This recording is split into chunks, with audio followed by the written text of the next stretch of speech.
Here is another video in our old home remodeling series. And in this video, we are going to provide you with some ideas for installing plywood or some type of engineered lumber like OSB over your existing flooring. And if that existing flooring is diagonal 1x6, then I can tell you that I have done this to plenty of homes. And there are usually two reasons why you do it. One, to make the floor a little stronger, and the next would be maybe if you live in a colder area where you're tired of the wind or the draft coming between the 1x6 and through your padding and your carpeting, something like that, then you might want to install some type of sheathing. Now, I've done this plenty of times with 1/2-inch plywood, and I did it once with 1/4-inch plywood. And as long as you're going to be installing carpeting over 1/4-inch plywood, that might work. However, I made the mistake of installing linoleum over 1/4-inch plywood and it buckled.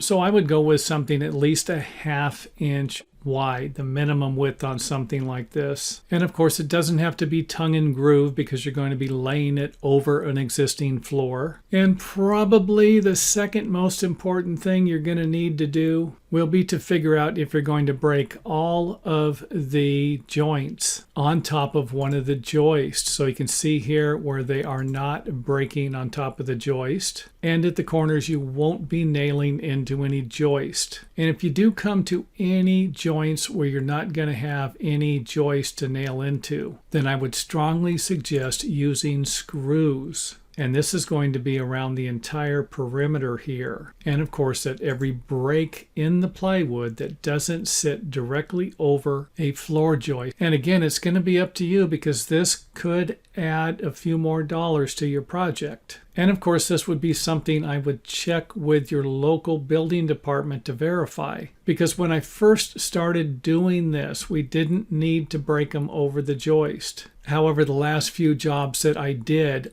all of the plywood needed to break over the joist. So again, something else to consider. And of course, an example of the sheathing breaking over the center of a joist so that both sides actually sit on top of the joist. And then we usually nailed the nails here at 6 inches on center with 8D nails, 12 inches on center in the field, and then 6 inches on center at the break over here. And that would be the same over here. 6 inches on center, 12 inches on center, 12 inches on center, 12 inches on center, and then back to 6 inches on center. 6 inches on center wherever there is a break, with the exception of the breaks that are going to be running in this direction. However, I liked to use screws in between the joist, especially if the joists were spaced 24 inches on center. And another thing you can do will be to install blocks. If you want to go underneath the house, you can always install some perimeter blocks. And these would be blocks that would allow you to nail into. You could nail through the new sheathing,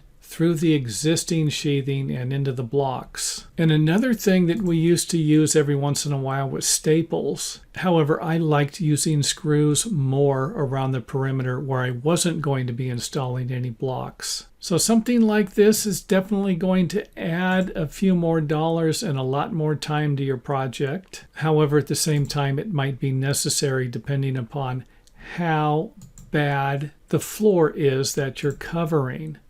So again, the nails are going to be going through the new subflooring and the existing subflooring and into the joist or into the blocks. And if an 8D nail isn't long enough, then you might need to get a longer nail.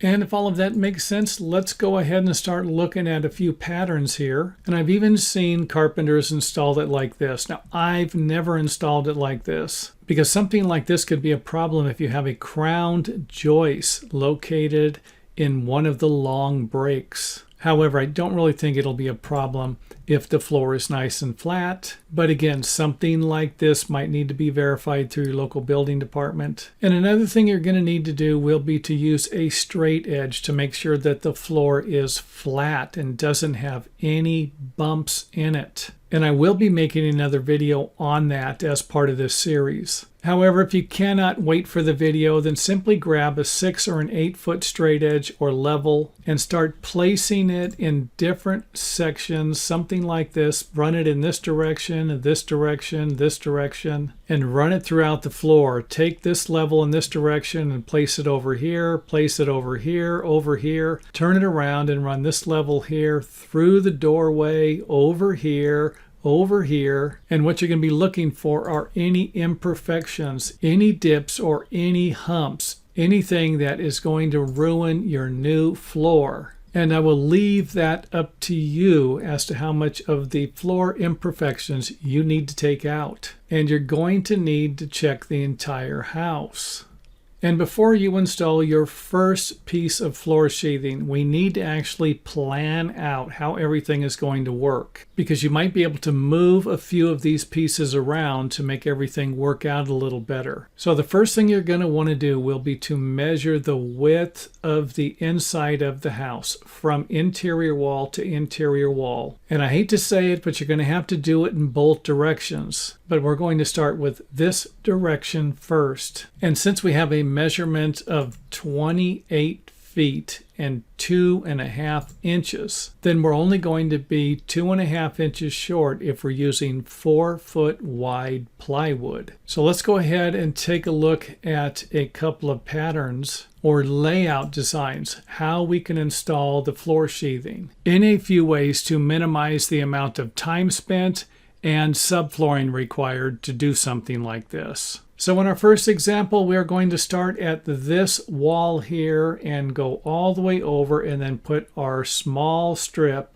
on this side of the sheathing. And this might be the easiest way for you to do something like this also. So you're simply going to cut this board around the wall here and then place the small strip on the other side here. And then you can see here where the plywood is stopping here. However, over here you can see where we're going to notch it around the walls. And if it works better for you, you could always stop it right here at the wall or on the other side of the wall. And of course, our small strip here, the small area. And I would imagine this is going to be about a little under 2 inches, because most plywood manufacturers require an 1/8 of an inch gap between each break in the plywood. And that would be all of the breaks going in this direction and in this direction. And that is to allow for expansion of the product. Another method would be to locate the strips somewhere in the middle, and you would need to figure out exactly where that would provide you with the best advantage. However, I like to have small pieces up against the walls and not in any of the areas where I'm going to get a lot of foot traffic. However, you could be in a situation like this where running a strip right here and a strip right here and starting the sheathing from both sides. From this side, you're going to start and go this way, and then you're going to start with another row of sheathing and work your way this way, and then just simply fill in the difference on this side and right here. But you're not going to need to do it over here, or over here. So again, something like this might work fine for your project.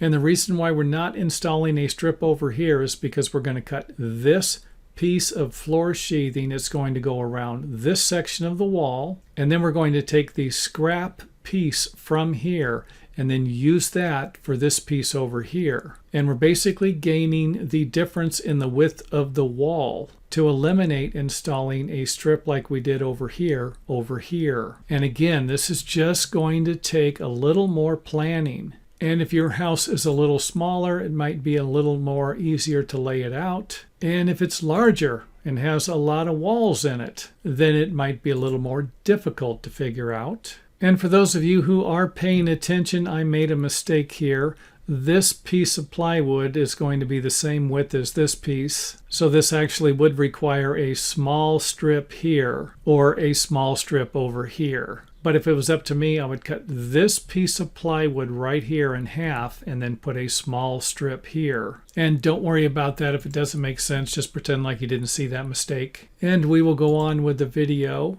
And of course, in the bathroom, you could always put a strip over here if needed. And then under the bathtub, you might not even need a strip. So again, one way to lay this out.